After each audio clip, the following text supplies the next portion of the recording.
Assalomu alaykum. Har narsani bolasi shirin bo'ladi, to'g'rimi? Masalan, 3-4 yosh, 5-6 yosh bolalarni yomon ko'rish mumkin emas. Juda kamdan kam bo'ladi, unaqa bir nimalar ham uchrab qoladi. Nima deydi, yaramazlar ham uchrab qoladi. Lekin aksar holatlarda bolalarni yomon ko'rib bo'lmaydi. Toza bo'lishadi, sof bo'lishadi, gunohsiz bo'lishadi.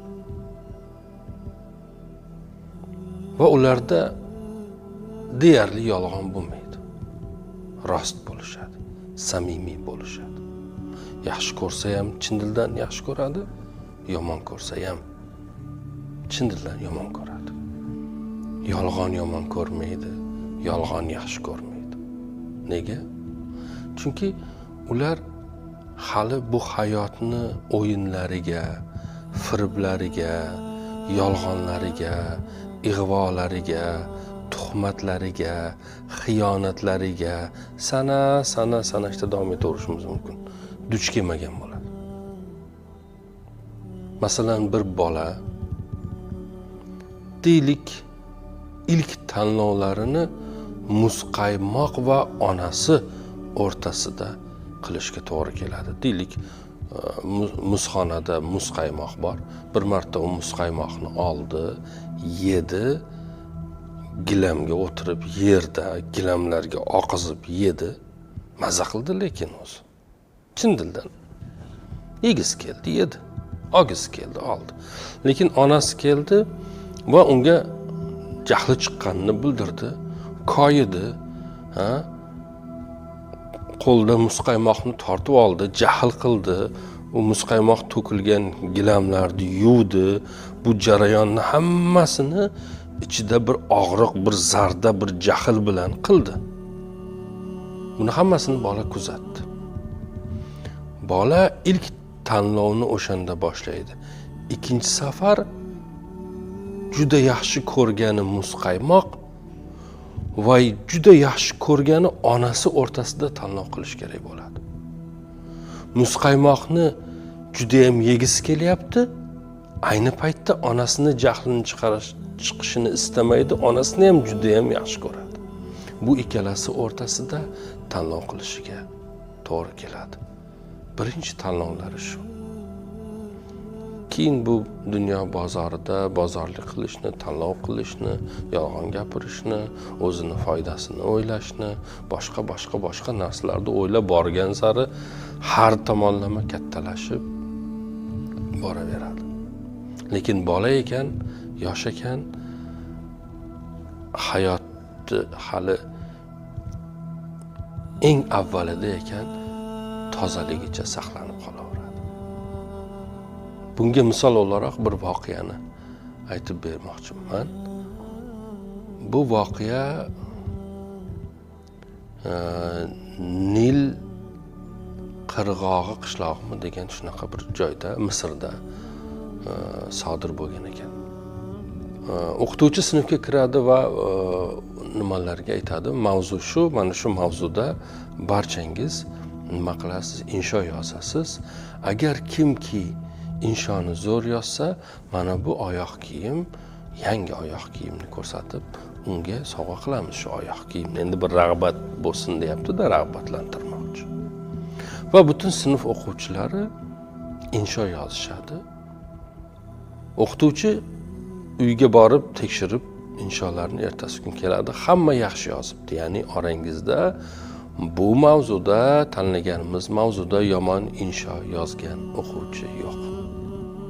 Men tanlolmadim, sizni ichingizdan bu yaxshi, bu yomon. Shuning uchun ovozga qo'yamiz. Mana bu idish kim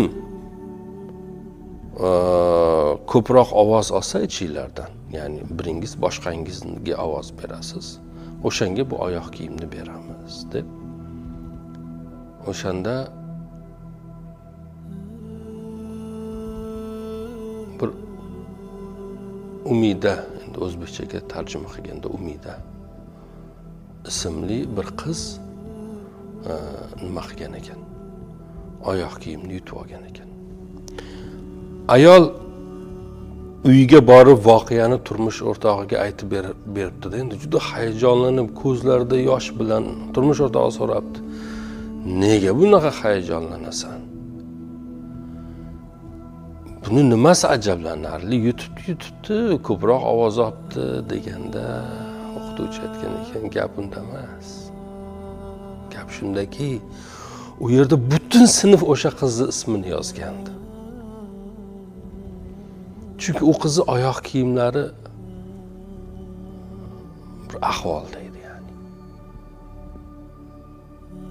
Butun sinf hech biri ikkinchisi bilan maslahat qilmasdan hammasi ayni paytda o'sha oyoq kiyimi boshqalarnikidan yomonroq bo'lgan qizni ismini yozishi, buni o'ylab, buni tushuntirib, bir kattalarni bir narsaga, bir fikrga olib kelib, bir fikrni tasdiqlatish uchun qancha vaqt ketadi. Lekin u bolalarni ichki sofligi, ichki tozaligi va bir-biriga yaxshilikni istashi, bunday tarbiyalanishi ularda hayratlanarli. Hayratlanmasdan hech iloji yo'q. Shunaqa yana bir filmni ko'rishingizni tavsiya qilgan bo'lardim. Nazarimda bu film rejissyori eronlik Muhsin Mahmalbah ni filmi edi. Osmon bolalari. Osmon bolalari degan bir film bor. Aka singilda bitta oyoq kiyim bo'ladi. Akasi peshingacha o'qiydi.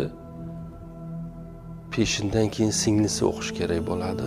Maktabga borish kerak bo'ladi, lekin bitta oyoq kiyim.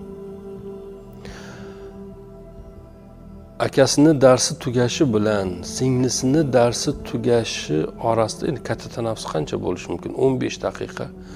15 daqiqada singlisi maktabga qarab chopadi, akasi uyga qarab chopadi. Yarim yo'lda ikkalasi oyoq kiyimni almashtirib, buni tapishganni, rezin tapishganni kiyib uyga, unisi oyoq kiyimni kiyib maktabga. Har kuni.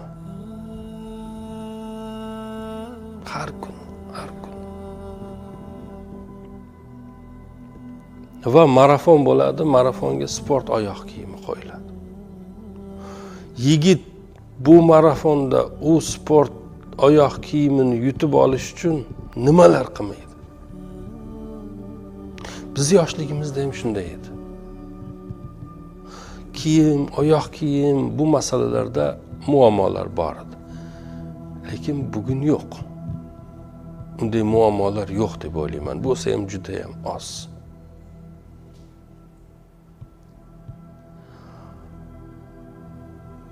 Albatta bugungi bolalarni xursand qilish bir qadar qiyin bugungi dunyoda. Lekin eslatib qo'yish albatta shart. Ular hamma narsasi bo'lgani holatida qadriga yetmayotgan narsalari kimlarnidir hayotida mutlaqo yo'qligini ularga ham albatta tushuntirish kerak. Bir narsaga erishish osonlik bilan bo'lmasligini. Odamlar ular nazariga ilmay, boyagi oddiy oyoq kiyim ekan deb labini qiyshaytirayotgan oyoq kiyimlarni yutib olish uchun, unga ega bo'lish uchun, maktabga toza oyoq kiyim kiyib borish uchun nimalar qilayotgan, nimalar qilishga majbur bo'layotgan bolalar, yoshlar borligini ularga bir shaklda tushuntirish kerak.